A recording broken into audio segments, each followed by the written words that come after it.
This project was about, right from the start, this word that came to mind was enoughness. For our family, what is enough?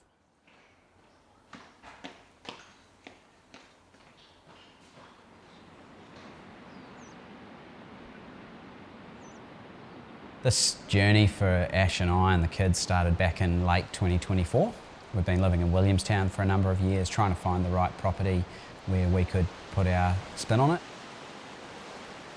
Jumped on real estate, put in a price limit for bare land and put it on the whole of Victoria, and then zoomed into the Bellarine and Surf Coast region. There was probably 2 pieces of land for sale within our price bracket, and one of them was here. And why did it appeal? Well, quite simply it appealed because we could afford it. But the second thing that appealed was it was maybe not your average block. It wasn't rectangular, it is genuinely the shape of an axe. It's a battle axe block. So it's an architect's dream. Try and get something that no one else wants and see what you can do on it.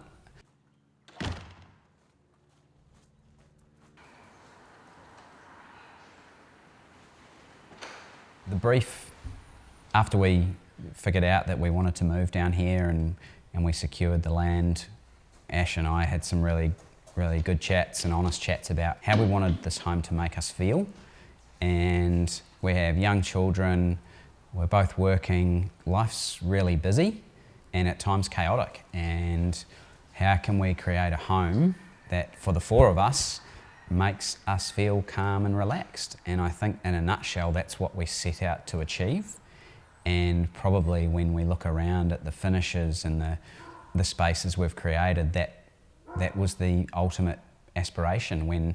When I get home from work and walk across the gravel driveway and kick my shoes off, that I feel relaxed. How can we make our permanent home relaxed and a place that we feel like we're on holiday?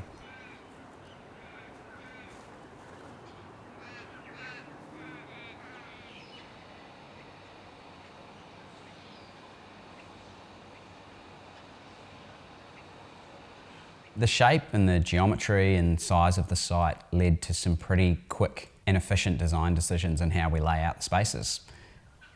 Arrival up the driveway means that the garage has to be located quite near that end of the driveway. The second decision after the garage was that we didn't want our bedroom to be right by the garage, so that got stuck to the western end of the site. The third decision, talking about where do we want to be in 10 years' time with teenage kids, was we didn't want the kids next to us. So the kids then got put to the eastern end of the site. Logically, kitchen, living, dining get put in between those. And then it was trying to fit that into the site. So we're facing north-northeast and we've actually got 6 neighbours here. So we treated the east, the south and the west with minimum setbacks of around 1 to 1.2 metres. And the shape of the site then generated the shape of the building with those setbacks. And then that gave us this smallish, but bigger than our courtyards from Melbourne for the kids to play outside, and a north-facing terrace. We ended up with a 4-bedroom, 3-bathroom, laundry, home office in 180 square metres.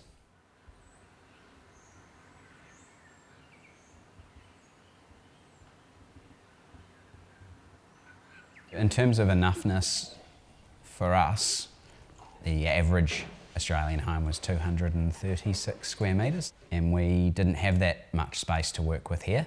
And the sense of enoughness, I suppose, comes back to, do we need 5 bedrooms for all of the scenarios? Do we need 4 bedrooms and 2 living rooms? And do we need to cater for all of these things? Or could we perhaps overlap some of those spaces?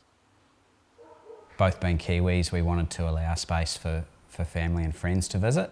But that 4th bedroom, when it's not being used as a guest space, that's the kids' rumpus space. That's where they play games, that's where they hang out with their friends. So when you break down hundreds, if not thousands of decisions and just look at it in isolation and go, what's enough for us? We did that. And what we've ended up with is, it's enough at the moment. I can't say in 5 or 10 years if it's still going to be enough, but right now it is. How do we make it feel bigger than 180? Well, I think the high ceilings. We're not limited by height here, so we are limited horizontally, but vertically, let's maximise that. We tried to achieve, certainly to all the primary living areas, as much natural light and outlook as possible, so full height glazing along the long edge of the room. I wanted each end of the hallways to be glazed and to be seen from any point of the hallway. And then when it came to materials, the minimal number of finishes. So essentially internally we've got walnut joinery, porter stone paint on the walls and a concrete slab and one tile. And so those minimal number of finishes I think help to make the spaces, the home to feel more connected, and it's not broken up by one finish here and one finish there. I think the less materials has helped create a larger feeling space.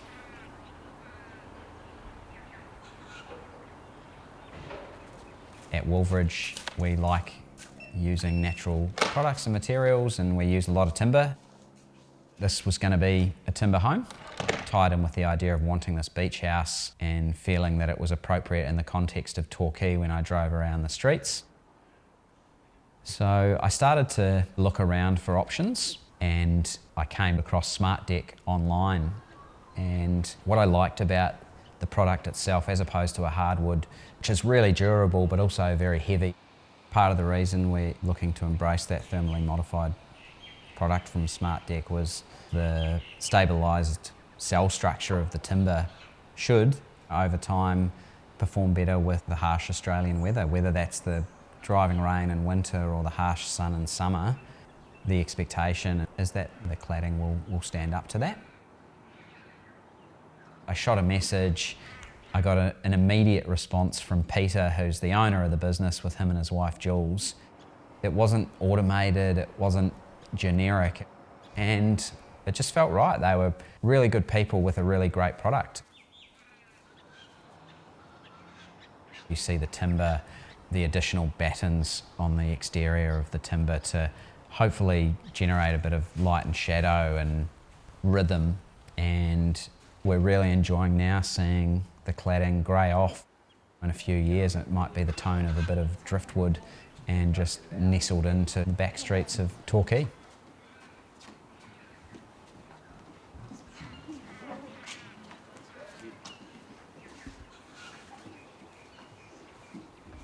The built fabric, the structure of the home was really important, as was just the passive principles. Irrespective of budget, every home can be sited well to maximise the sun in winter, to minimise the sun in summer, to promote cross ventilation, to minimise the need for air conditioning. So that was really important and was a key focus of how these spaces were arranged. We're 5 months in, and as the weather's starting to cool down, it's really warm and we're not really having to turn the heating on.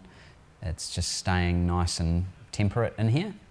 In summer, a few of those hot days, the aircon wasn't really getting turned on, infrequently anyway.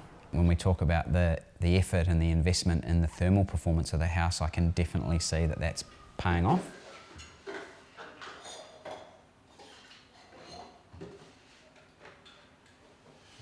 Cheers.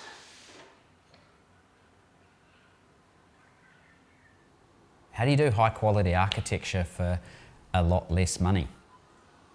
Worked really closely with Tyson from Doherty from the get-go. We were running numbers and he was amazing, providing real feedback from trades right from the point where we're at a sketch, and that allowed me to refine that down really early on so that I could make sure I wasn't designing something that was over-specified or over-complicated. I couldn't have done this on my own. It was through the collaboration of the trades, and particularly with Tyson, that we were able to workshop it together to get to a point where they could get on and build it. The challenge here was, how do I get all of the feeling of these amazing homes, but limit the decisions, limit the finishes, limit the materials, and get as close to that outcome and feeling for less money.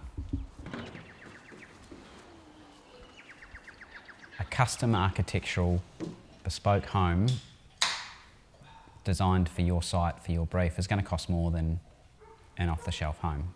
But maybe what I hope this project can demonstrate is that the outcome might be 10 times better than that off-the-shelf home for a custom home, but it doesn't have to be 10 times the price.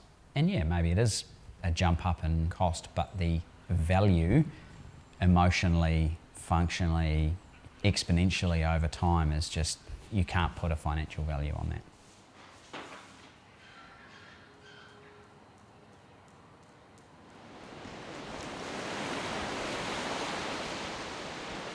There was a finite budget, and if it couldn't be met, the project didn't happen. When the site and the budget and the client brief can all align, there are really compact, functional homes that can be created. And I think that's what this is. Hopefully it can demonstrate that we don't need enormous homes, that you can have smaller spaces. A recent conversation Ash and I had where we were talking about what's our favourite thing in the home, and that might ordinarily be a thing, an object, a space or a finish. But both of us came back to, for us, is how it makes us feel. As an architect, we can make people feel good by the spaces that they're in, and that is what this home is for us.